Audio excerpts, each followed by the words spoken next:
So next we have is India-Israel Industrial R&D and Technological Innovation Fund, that is I4F. I4F. 1, 2, 1, 2, 3, 4, I4F. So what is this I4F context? It's India-Israel Industrial R&D and Technological Fund. Important. These terms are important for prelims. Please focus on these terms. This I4F fund is a cooperation between the Department of Science and Technology, that is DST, and the Israel Innovation Authority, IIA, Government of Israel, to promote, facilitate, and support joint industrial R&D projects between companies from India and Israel to address the challenge of the agreed focus sectors. I4F is aimed to promote, facilitate, and support joint industrial R&D between India and Israel, which would lead to the co-development and commercialization of innovative technologies benefiting both countries. The Global Innovation and Technology Alliance, GITA, is appointed to implement the I4F program in India. Important. While Israel Innovation Authority is the implementing agency in Israel.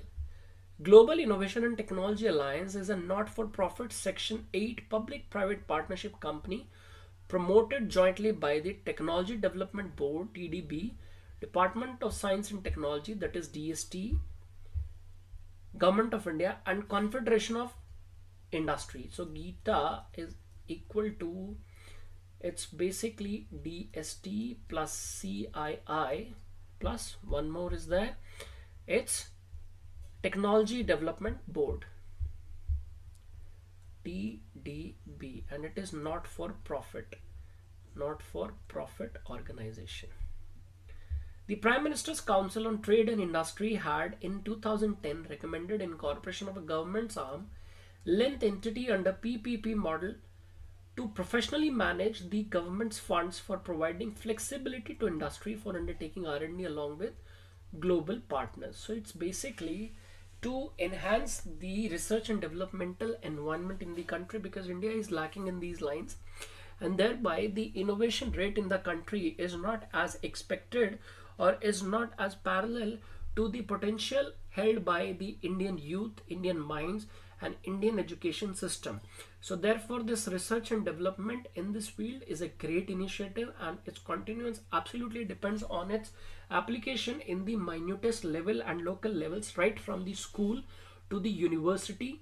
And universities must be given more fundings, more equipments, more arenas, and the research must be shared at international levels along with the people who are involved in innovations and research and development field, so that the knowledge is not just confined in the form of patent and rights, whereas the world, especially in the post COVID-19 era, requires the concentration of all the people, all the stakeholders to come on board and work together for humanity first, because at this time when the lockdowns are pronounced everywhere, when the shortage of funds, when the economy is getting slower down, where the pharmaceutical issues are going up, where the new or the another variant is coming after 3 or 4 months.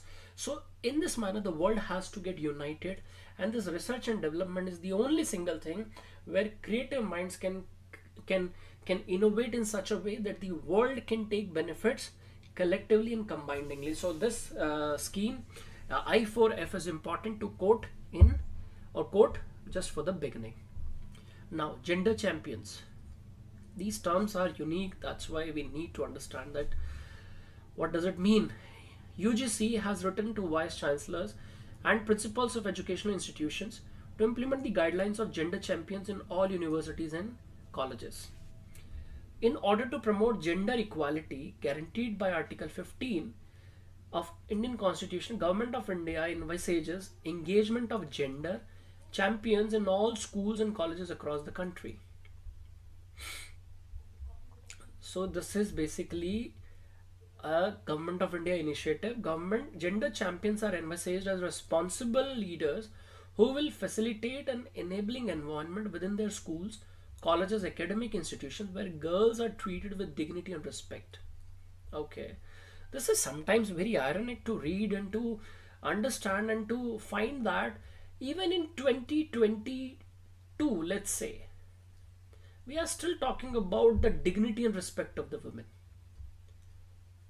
Still, we are still at the same position where it used to be since ages.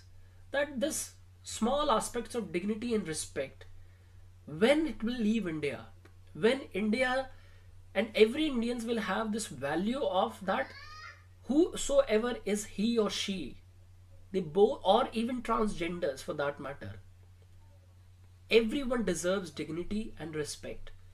There is no ifs and buts, and there is no specific mention about this thing. The equality means that all are equals, no one is stronger, no one is weaker. No one needs empowerment, and nobody will give empowerment to you. There's an equal space. Go find yourself, work for yourself, find your sky.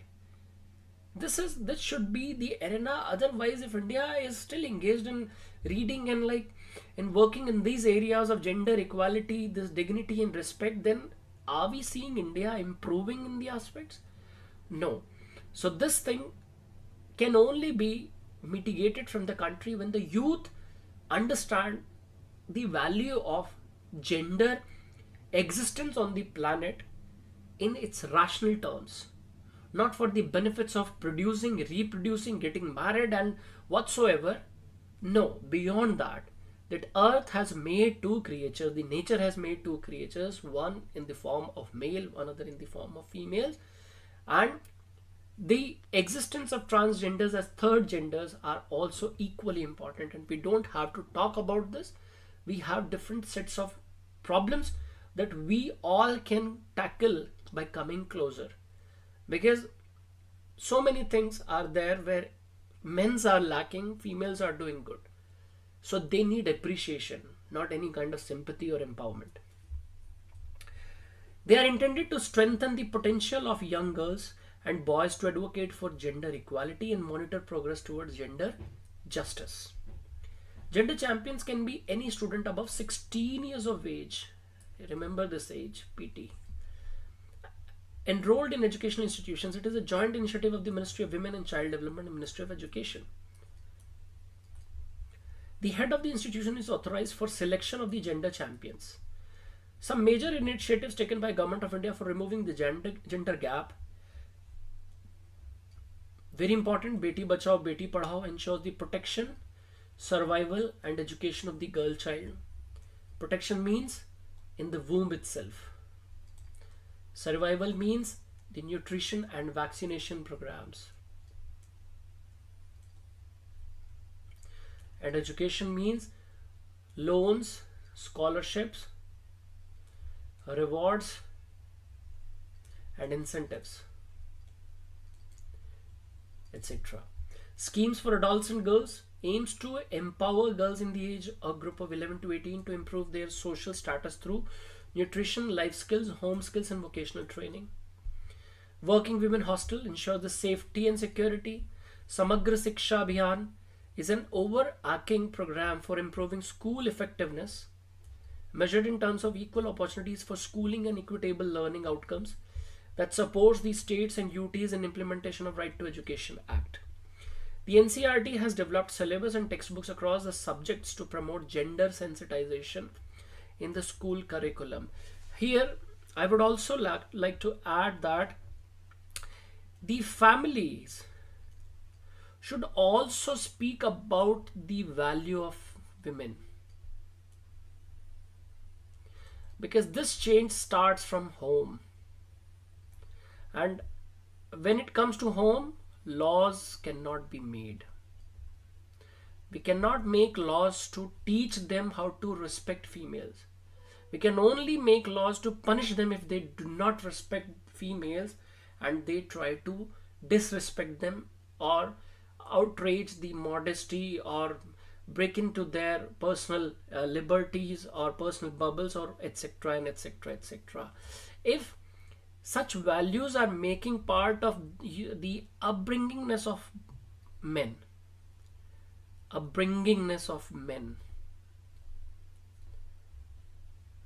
so that will be the core building strength of his moral character, where the respect, dignity, appreciating, accepting, welcoming, and providing value to the existence of other gender on equal lines will be ideally expected and will be defaultly coming out. No need to teach them, no need to bring that, no need to whatsoever. So everything in this context is not left over to the government. Rather, the family has to understand, the families have to understand. They should teach their boys that how sensitive this issue is and how should they behave with the females in the public domain after learning in the private domain. School health programs under Ayushman Bharat is an initiative to strengthen the preventive and promotive aspects through health promotion activities. A module on gender equality has been included under the same to increase awareness and address concerns on the subject. So you just have to keep those schemes in mind, because you need to quote them while writing essays, paper 4 and paper 1 social issues, and etc, etc. Now, one stop center Sakhi. MP government recently approved a scheme to provide monetary assistance to victims of domestic violence who have suffered permanent disability. A victim of domestic violence, be it married woman or a girl who has suffered permanent disability, can approach the district protection officer to a straight run one-stop center seeking assistance. So this Sakhi is for females who got permanent disability due to domestic violence. One-stop center scheme is a centrally sponsored scheme being implemented by the Ministry of Women and Child Development for addressing the problem of violence against women, including sexual harassment. The scheme is implemented across the country since April 2015 through state governments, UT's administration, to provide integrated support and assistance to women affected by violence in distress, both in private and public spaces under one roof. The one-stop solution, or OSC, supports all women, including girls below 18 years of age affected by violence, irrespective of caste and other statuses. The aim is to facilitate immediate, emergency and non-emergency access to a range of services, include police, medical, legal aid, counseling, psychological support to fight against any forms of violence. It is a sub-scheme of umbrella scheme for National Mission for Empowerment of Women, including Indira Gandhi Matritva Sahyog Yojana. This scheme is funded through Nirbhaya Fund, and the central government provides 100% financial assistance to the government administrations. The central government has also decided to set up one-stop centers across various missions abroad to provide assistance to Indian women who are survivors of gender-based violence. I give you one situation. Just think that do we need a regular and consistent increment of this Nirbhaya fund, or we need the abolition of this fund one day? If we need the consistent continuation of this fund, where our thinking is going, and if we are hopeful that this fund should come to an end one day with its existence, or any sort of such one-stop centers, then in what direction are we thinking, and in both the direction what we need to do? If the continuation of fund is going, where the society is heading to, and where we see India after 5 years or 10 years down the line, and if we are seeing the end to this fund, then where we are seeing the India's existence and our personal moral value system. Just think of it and try to write some points over this, because that's how you can make yourself ready for paper 4 especially. Now, buy now, pay later. I think this scheme seems like a credit card scheme, or someone is trying to sell you a fridge or washing machine on Diwali day. The RBI has sought details of shadow banks, buy now, pay later arrangements with e-commerce players. So it's kind of catching the collar. Buy now, pay later arrangements are point of sale installment loans that allows consumers to make purchases and pay for them later within a stipulated interest-free period in 3 or more installments.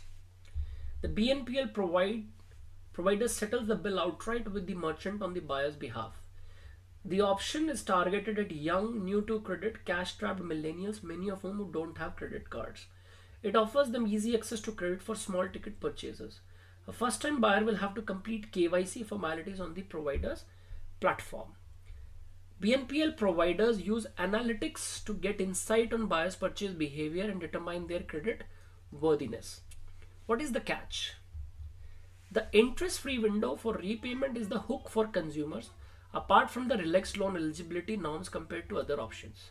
If a buyer fails to pay the amount within the defined repayment window, the lender will charge interest on the unpaid amount. Further, any payment delays will be reported to the credit bureau, which can adversely impact the buyer's credit score.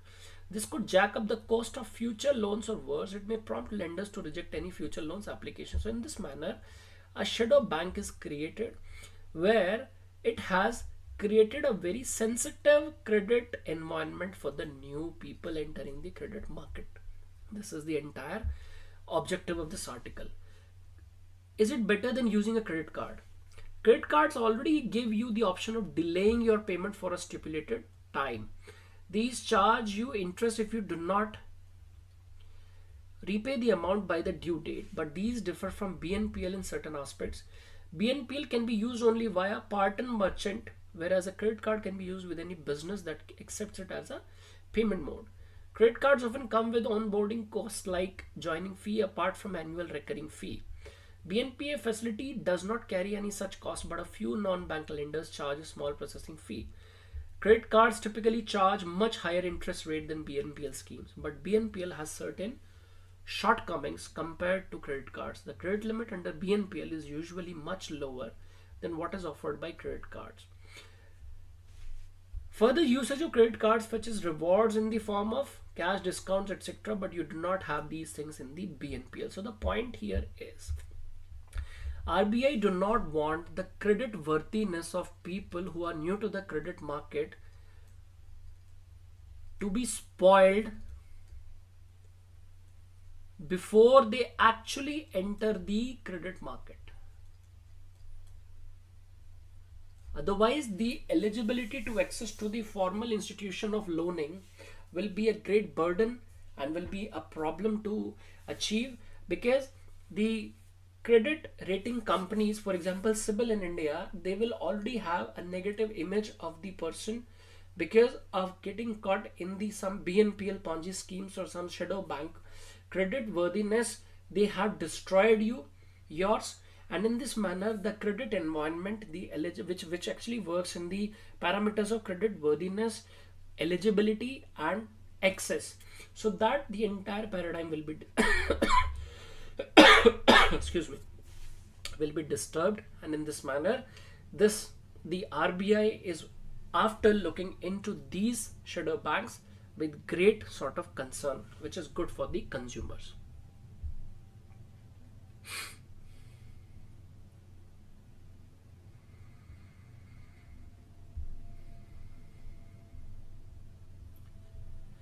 Next we have is swamp deer. This is about the Kaziranga National Park.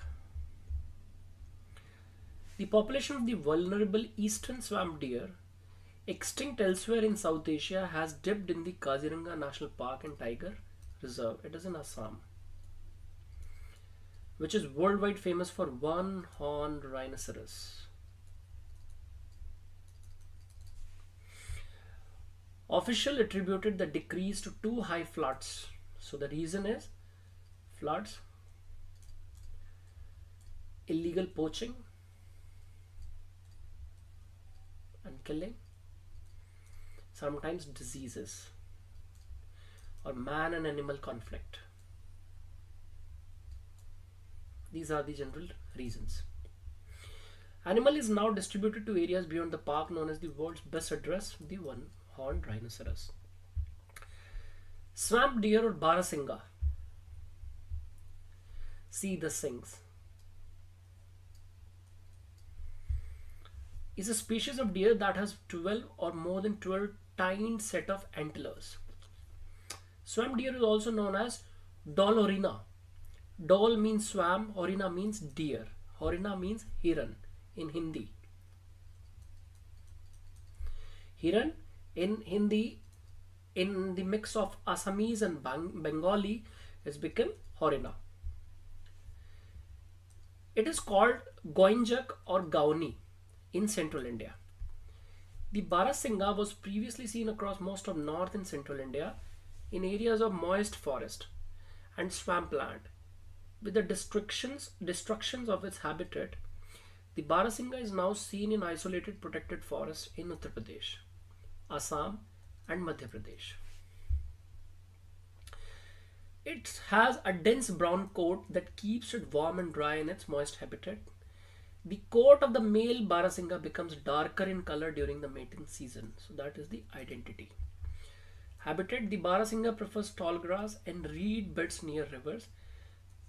Marshes or swamplands is a Barasingha's preferred territory. The Barasingha is found in forested areas in the Gangetic and Brahmaputra basins in India. They are herbivores. They feed mainly on grass and leaves. The wetland subspecies of Barasingha also eats aquatic plants. Region: Barasingha in the wild can be found in the Dudhwa National Park in Uttar Pradesh, Kanha and Indravati National Parks in MP, Central India, and Kaziranga and Manas in Assam. They are now extinct in both Bangladesh and Pakistan. Important that it is not well distributed among South Asia. No, it is not well distributed in South Asia. It is estimated that there are less than 5,000 Barasingha worldwide. The three subspecies are wetland Barasingha, hard ground, and eastern Barasingha. Eastern Barasingha, the smallest of Barasinghas, has small tail antlers compared to other subspecies. Hard ground Barasingha is larger than eastern Barasingha but smaller than wetland Barasingha. It has longer set of antlers, darker fur coat, and a prominent neck ruff. It is dry grasslands bordered by sal forests are home to the hard ground Barasingha. Kanha Tiger Reserve is the only place in the wild where hard ground Barasingha can be found today. It's in Kanha in Madhya Pradesh.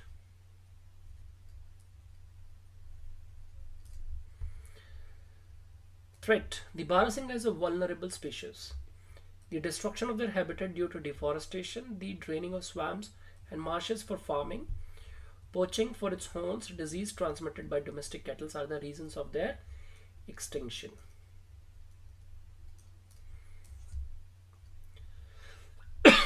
Also, the Barasingha do not make